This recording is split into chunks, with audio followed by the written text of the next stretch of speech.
ಕೊನೆಗೂ ನಮೋ ಕಾರ್ಯಕ್ರಮಕ್ಕೆ ಪ್ರತಿಪಕ್ಷ ನಾಯಕ ಆರ್ ಅಶೋಕ್ ಅವರಿಗೆ ಆಹ್ವಾನವನ್ನ ನೀಡಲಾಗಿದೆ. ಆರ್ ಅಶೋಕ್ ಅವರಿಗೆ ಆಹ್ವಾನ ಇರಲಿಲ್ಲ. ಇದು ಬೇಸರಕ್ಕೆ ಕಾರಣ ಆಗಿತ್ತು.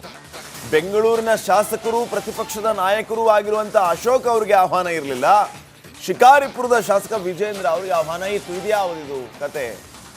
ಈ ಲಾಜಿಕ್ಕೆ ಅರ್ಥ ಆಗ್ತಾ ಇಲ್ಲ ಅನ್ನುವಂಥದ್ದು ಬಿಜೆಪಿಗರಲ್ಲೇ ಹಲವು ರೀತಿಯ ಚರ್ಚೆಗಳಿಗೆ ಕಾರಣ ಆಗಿತ್ತು. ಎಸ್ಪೆಷಲಿ ಆರ್ ಅಶೋಕ್ ಅವರ ಅಸಮಾಧಾನಕ್ಕೆ, ಬೇಸರಕ್ಕೆ ವಿಚಾರ ಕಾರಣ ಆಗಿತ್ತು. ಆದರೆ ಫೈನಲಿ ಪ್ರಧಾನಿ ಮೋದಿ ಅವರ ಕಾರ್ಯಕ್ರಮಕ್ಕೆ ಆರ್ ಅಶೋಕ್ ಅವರಿಗೆ ಆಹ್ವಾನ ನೀಡಲಾಗಿದೆ. ಪರಿಷ್ಕೃತ ಪಟ್ಟಿಯಲ್ಲಿ ವಿಪಕ್ಷ ನಾಯಕರ ಹೆಸರನ್ನ ಸೇರ್ಪಡೆ ಮಾಡಲಾಗಿದೆ. ಪಿಎಂ ಕಚೇರಿಗೆ ಸಂಪರ್ಕಿಸಿ ಬದಲಿಸಲಾಗಿದೆ. ವೇದಿಕೆ ಮೇಲೆ ವಿಪಕ್ಷ ನಾಯಕರು ಕೂಡ ಇರ್ತಾರೆ ಅಂತ ರಾಜ್ಯಾಧ್ಯಕ್ಷ BY ವಿಜೇಂದ್ರ ಅವರು ಸ್ಪಷ್ಟನೆ ಕೊಟ್ಟಿದ್ದಾರೆ. ಸಂಸದ ಡಾಕ್ಟರ್ ಮಂಜುನಾಥ್ ಹೆಸರು ಕೂಡ ಸೇರಿಸಲಾಗಿದೆ. ಸಚಿವ ಬೈರ್ತಿ ಸುರೇಶ್ಗೂ ಕೂಡ ಅವಕಾಶವನ್ನ ಒದಗಿಸಲಾಗಿದೆ ಅಂತ ಹೇಳಿದ.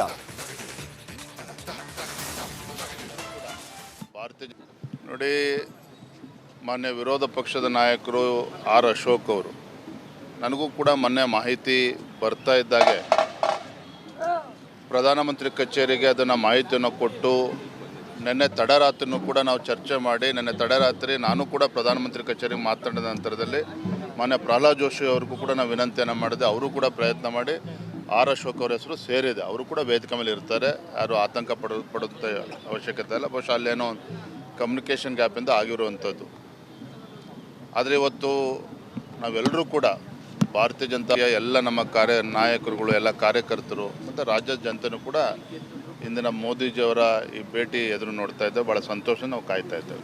ನೋಡಿ, ಮಾನ್ಯ ವಿರೋಧ ಪಕ್ಷದ ನಾಯಕರು ಆರ್ ಅಶೋಕ್ ಅವರು, ನನಗೂ ಕೂಡ ಮೊನ್ನೆ ಮಾಹಿತಿ ಬರ್ತಾ ಇದ್ದಾಗೆ ಪ್ರಧಾನಮಂತ್ರಿ ಕಚೇರಿಗೆ ಅದನ್ನು ಮಾಹಿತಿಯನ್ನು ಕೊಟ್ಟು ನಿನ್ನೆ ತಡರಾತ್ರಿನೂ ಕೂಡ ನಾವು ಚರ್ಚೆ ಮಾಡಿ, ನಿನ್ನೆ ತಡರಾತ್ರಿ ನಾನು ಕೂಡ ಪ್ರಧಾನಮಂತ್ರಿ ಕಚೇರಿಗೆ ಮಾತನಾಡಿದ ನಂತರದಲ್ಲಿ ಮಾನ್ಯ ಪ್ರಹ್ಲಾದ್ ಜೋಶಿ ಅವ್ರಿಗೂ ಕೂಡ ನಾವು ವಿನಂತಿಯನ್ನು ಮಾಡಿದೆ. ಅವರು ಕೂಡ ಪ್ರಯತ್ನ ಮಾಡಿ ಆರ್ ಅಶೋಕ್ ಅವರ ಹೆಸರು ಸೇರಿದೆ. ಅವರು ಕೂಡ ವೇದಿಕೆ ಮೇಲೆ ಇರ್ತಾರೆ. ಯಾರು ಆತಂಕ ಪಡುವಂಥ ಅವಶ್ಯಕತೆ ಇಲ್ಲ. ಬಹುಶಃ ಅಲ್ಲೇನೋ ಕಮ್ಯುನಿಕೇಷನ್ ಗ್ಯಾಪಿಂದ ಆಗಿರುವಂಥದ್ದು. ಆದರೆ ಇವತ್ತು ನಾವೆಲ್ಲರೂ ಕೂಡ ಭಾರತೀಯ ಜನತಾ ಪಾರ್ಟಿಯ ಎಲ್ಲ ನಮ್ಮ ನಾಯಕರುಗಳು, ಎಲ್ಲ ಕಾರ್ಯಕರ್ತರು ಮತ್ತು ರಾಜ್ಯದ ಜನತೆಯೂ ಕೂಡ ಇಂದಿನ ಮೋದಿಜಿಯವರ ಈ ಭೇಟಿ ಎದುರು ನೋಡ್ತಾ ಇದ್ದೇವೆ. ಭಾಳ ಸಂತೋಷ ನಾವು ಕಾಯ್ತಾ ಇದ್ದೇವೆ.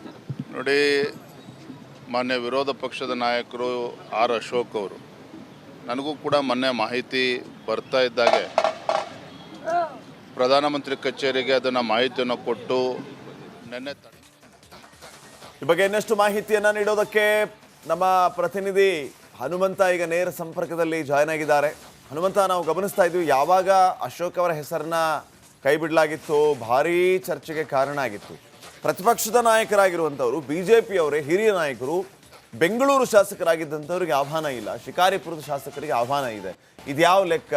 ಇದು ಯಾವ ರೀತಿ ಅರ್ಥನೇ ಆಗ್ತಿಲ್ವಲ್ಲ ಅನ್ನೋದ್ರ ಬಗ್ಗೆ ಬಿಜೆಪಿಯಲ್ಲೇ ಚರ್ಚೆ ಮಾಡಿದ್ದಿದೆ ಕಾರ್ಯಕರ್ತರು. ಈಗ ಉತ್ತರ ಕರ್ನಾಟಕ ಭಾಗದಲ್ಲಿ ಹೇಳ್ತಿರ್ತಾರಲ್ಲ, ಹತ್ತು ಕರೆದು ಔತಣ ಕೊಡಿಸ್ಕೊಂಡ್ರು ಅಂತ ಹೇಳಿ, ಆ ರೀತಿಯ ಪರಿಸ್ಥಿತಿ ಬಂತು ಅಶೋಕ್ ಅವ್ರಿಗೆ. ಇಷ್ಟೆಲ್ಲ ಸೀನ್ ಕ್ರಿಯೇಟ್ ಮಾಡಿ ಅವರಿಗೆ ಮತ್ತೆ ಹೆಸರು ಸೇರಿಸಿ ಕರೆಸ್ಕೊಳ್ಳುವಂಥದ್ದ. ವಿಪಕ್ಷ ನಾಯಕರಾಗಿ, ಬಿಜೆಪಿಯ ಹಿರಿಯ ನಾಯಕರಾಗಿ ಅವರಿಗೆ ಪ್ರಾತಿನಿಧ್ಯ ಸಿಗಬೇಕಾಗಿತ್ತು. ಯಾಕೆ ಸಿಗಲಿಲ್ಲೋ ಗೊತ್ತಿಲ್ಲ. ಈಗ ಸ್ಪಷ್ಟನೆ ಅಂತೂ ಸಿಕ್ಕಿದೆ. ಏನು ಹೇಳ್ತೀರಿ ಬಗ್ಗೆ?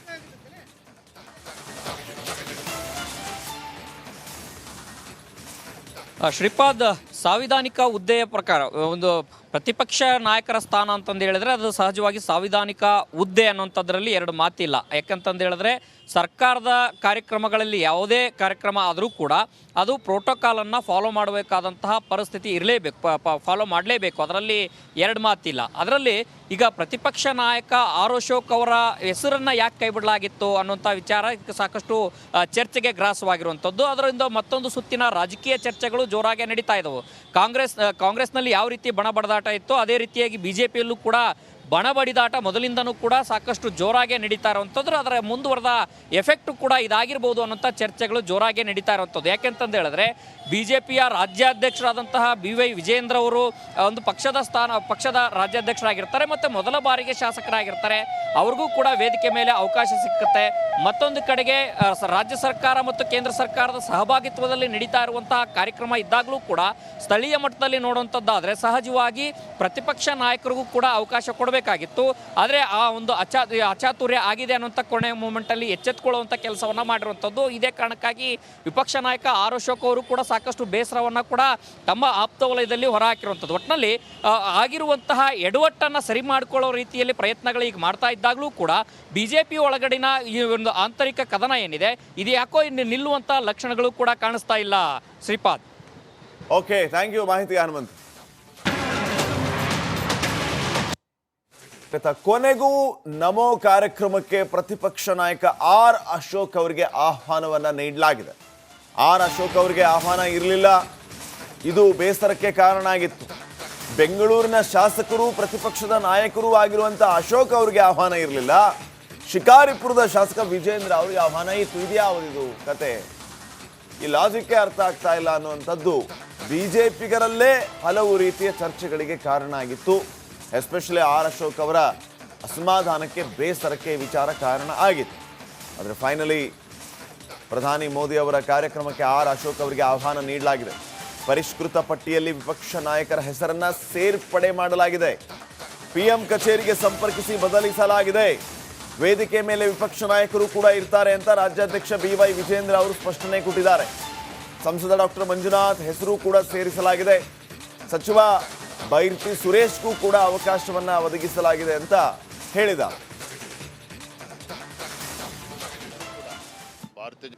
ನೋಡಿ, ಮಾನ್ಯ ವಿರೋಧ ಪಕ್ಷದ ನಾಯಕರು ಆರ್ ಅಶೋಕ್ ಅವರು ನನಗೂ ಕೂಡ ಮೊನ್ನೆ ಮಾಹಿತಿ ಬರ್ತಾ ಇದ್ದಾಗೆ ಪ್ರಧಾನಮಂತ್ರಿ ಕಚೇರಿಗೆ ಅದನ್ನು ಮಾಹಿತಿಯನ್ನು ಕೊಟ್ಟು ನಿನ್ನೆ ತಡರಾತ್ರಿನೂ ಕೂಡ ನಾವು ಚರ್ಚೆ ಮಾಡಿ ನಿನ್ನೆ ತಡರಾತ್ರಿ ನಾನು ಕೂಡ ಪ್ರಧಾನಮಂತ್ರಿ ಕಚೇರಿಗೆ ಮಾತನಾಡಿದ ನಂತರದಲ್ಲಿ ಮಾನ್ಯ ಪ್ರಹ್ಲಾದ್ ಜೋಶಿ ಅವ್ರಿಗೂ ಕೂಡ ನಾವು ವಿನಂತಿಯನ್ನು ಮಾಡಿದೆ. ಅವರು ಕೂಡ ಪ್ರಯತ್ನ ಮಾಡಿ ಆರ್ ಅಶೋಕ್ ಅವರ ಹೆಸರು ಸೇರಿದೆ. ಅವರು ಕೂಡ ವೇದಿಕೆ ಮೇಲೆ ಇರ್ತಾರೆ, ಯಾರು ಆತಂಕ ಪಡುವಂಥ ಅವಶ್ಯಕತೆ ಇಲ್ಲ. ಬಹುಶಃ ಅಲ್ಲೇನೋ ಕಮ್ಯುನಿಕೇಷನ್ ಗ್ಯಾಪಿಂದ ಆಗಿರುವಂಥದ್ದು.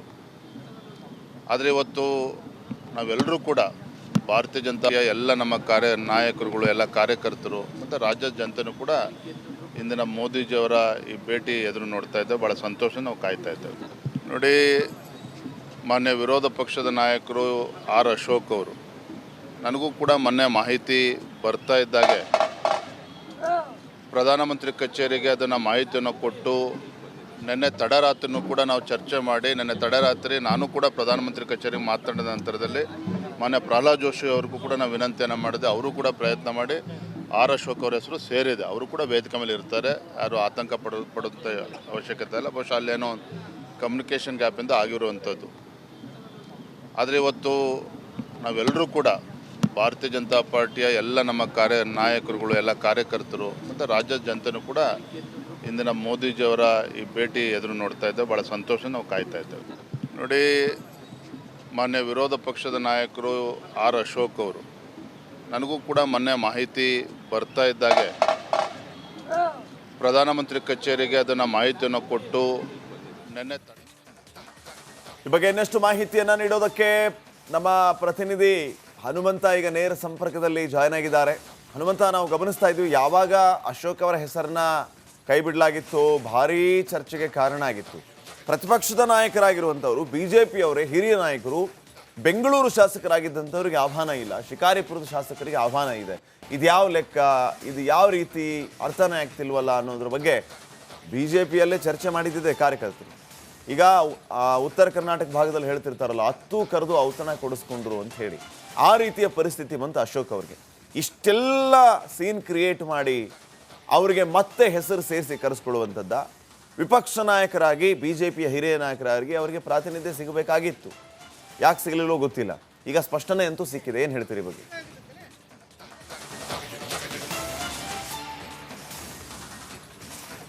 ಶ್ರೀಪಾದ್, ಸಾಂವಿಧಾನಿಕ ಹುದ್ದೆಯ ಪ್ರಕಾರ ಒಂದು ಪ್ರತಿಪಕ್ಷ ನಾಯಕರ ಸ್ಥಾನ ಅಂತಂದು ಹೇಳಿದ್ರೆ ಅದು ಸಹಜವಾಗಿ ಸಾಂವಿಧಾನಿಕ ಹುದ್ದೆ ಅನ್ನೋಂಥದ್ರಲ್ಲಿ ಎರಡು ಮಾತಿಲ್ಲ. ಯಾಕಂತಂದು ಹೇಳಿದ್ರೆ ಸರ್ಕಾರದ ಕಾರ್ಯಕ್ರಮಗಳಲ್ಲಿ ಯಾವುದೇ ಕಾರ್ಯಕ್ರಮ ಆದರೂ ಕೂಡ ಅದು ಪ್ರೋಟೋಕಾಲನ್ನು ಫಾಲೋ ಮಾಡಬೇಕಾದಂತಹ ಪರಿಸ್ಥಿತಿ ಇರಲೇಬೇಕು, ಫಾಲೋ ಮಾಡಲೇಬೇಕು. ಅದರಲ್ಲಿ ಎರಡು ಮಾತಿಲ್ಲ. ಅದರಲ್ಲಿ ಈಗ ಪ್ರತಿಪಕ್ಷ ನಾಯಕ ಆರ್ ಅಶೋಕ್ ಅವರ ಹೆಸರನ್ನು ಯಾಕೆ ಕೈ ಬಿಡಲಾಗಿತ್ತು ಅನ್ನೋಂಥ ವಿಚಾರ ಸಾಕಷ್ಟು ಚರ್ಚೆಗೆ ಗ್ರಾಸವಾಗಿರುವಂಥದ್ದು. ಅದರಿಂದ ಮತ್ತೊಂದು ಸುತ್ತಿನ ರಾಜಕೀಯ ಚರ್ಚೆಗಳು ಜೋರಾಗಿ ನಡೀತಾ ಇದ್ದವು. ಕಾಂಗ್ರೆಸ್ನಲ್ಲಿ ಯಾವ ರೀತಿ ಬಣ ಬಡದಾಟ ಇತ್ತು, ಅದೇ ರೀತಿಯಾಗಿ ಬಿಜೆಪಿಯಲ್ಲೂ ಕೂಡ ಬಣ ಬಡಿದಾಟ ಮೊದಲಿಂದನೂ ಕೂಡ ಸಾಕಷ್ಟು ಜೋರಾಗಿ ನಡೀತಾ ಇರುವಂಥದ್ದು, ಅದರ ಮುಂದುವರೆದ ಎಫೆಕ್ಟ್ ಕೂಡ ಇದಾಗಿರ್ಬೋದು ಅನ್ನೋಂಥ ಚರ್ಚೆಗಳು ಜೋರಾಗಿ ನಡೀತಾ ಇರುವಂಥದ್ದು. ಯಾಕೆಂತಂದು ಹೇಳಿದ್ರೆ BJPಯ ರಾಜ್ಯಾಧ್ಯಕ್ಷರಾದಂತಹ BY ವಿಜೇಂದ್ರ ಅವರು ಒಂದು ಪಕ್ಷದ ರಾಜ್ಯಾಧ್ಯಕ್ಷರಾಗಿರ್ತಾರೆ ಮತ್ತು ಮೊದಲ ಬಾರಿಗೆ ಶಾಸಕರಾಗಿರ್ತಾರೆ. ಅವ್ರಿಗೂ ಕೂಡ ವೇದಿಕೆ ಮೇಲೆ ಅವಕಾಶ ಸಿಕ್ಕುತ್ತೆ. ಮತ್ತೊಂದು ಕಡೆಗೆ ರಾಜ್ಯ ಸರ್ಕಾರ ಮತ್ತು ಕೇಂದ್ರ ಸರ್ಕಾರದ ಸಹಭಾಗಿತ್ವದಲ್ಲಿ ನಡೀತಾ ಇರುವಂತಹ ಕಾರ್ಯಕ್ರಮ ಇದ್ದಾಗಲೂ ಕೂಡ ಸ್ಥಳೀಯ ಮಟ್ಟದಲ್ಲಿ ನೋಡುವಂಥದ್ದಾದರೆ ಸಹಜವಾಗಿ ಪ್ರತಿಪಕ್ಷ ನಾಯಕರಿಗೂ ಕೂಡ ಅವಕಾಶ ಕೊಡಬೇಕಾಗಿತ್ತು. ಆದರೆ ಆ ಒಂದು ಅಚಾತುರ್ಯ ಆಗಿದೆ ಅನ್ನೋಂಥ ಕೊನೆಯ ಮೂಮೆಂಟಲ್ಲಿ ಎಚ್ಚೆತ್ತುಕೊಳ್ಳುವಂಥ ಕೆಲಸವನ್ನು ಮಾಡಿರುವಂಥದ್ದು. ಇದೇ ಕಾರಣಕ್ಕಾಗಿ ವಿಪಕ್ಷ ನಾಯಕ ಆರ್ ಅಶೋಕ್ ಅವರು ಕೂಡ ಸಾಕಷ್ಟು ಬೇಸರವನ್ನು ಕೂಡ ತಮ್ಮ ಆಪ್ತ ವಲಯದಲ್ಲಿ ಹೊರಹಾಕಿರುವಂಥದ್ದು. ಒಟ್ಟಿನಲ್ಲಿ ಆಗಿರುವಂತಹ ಎಡವಟ್ಟನ್ನು ಸರಿ ಮಾಡಿಕೊಳ್ಳೋ ರೀತಿಯಲ್ಲಿ ಪ್ರಯತ್ನಗಳು ಈಗ ಮಾಡ್ತಾ ಇದ್ದಾಗಲೂ ಕೂಡ BJP ಒಳಗಡಿನ ಈ ಒಂದು ಆಂತರಿಕ ಕದನ ಏನಿದೆ ಇದು ಯಾಕೋ ಇನ್ನು ನಿಲ್ಲುವಂಥ ಲಕ್ಷಣಗಳು ಕೂಡ ಕಾಣಿಸ್ತಾ ಇಲ್ಲ. ಶ್ರೀಪಾದ್. ಓಕೆ, ಥ್ಯಾಂಕ್ ಯು ಮಾಹಿತಿ ಹನುಮಂತ್.